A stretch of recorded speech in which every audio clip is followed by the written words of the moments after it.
Welcome to Burlap Teachers. Enjoy the video. You begin by verifying legal access and safety. This protects you and the animal. Once done, position yourself at a known panda waypoint at first light, because pandas are most active in cooler hours.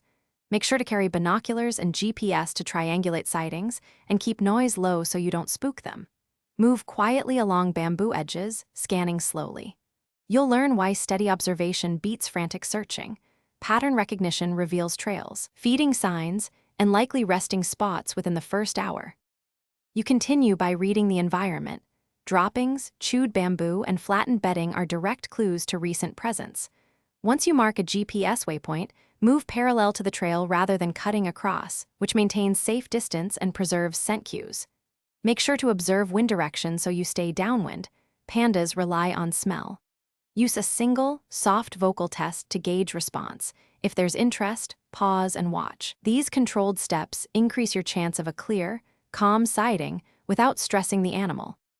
You finish by approaching only when the panda is relaxed and unaware. Move slowly and keep a circular, non-confrontational path. Once positioned, prioritize photos and notes, time, GPS coordinate, behavior, and any visible injuries.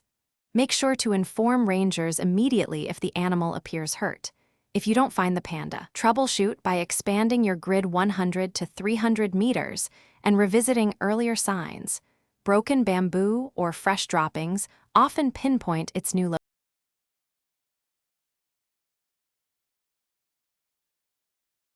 Thanks for watching. Consider subscribing if this video helped you.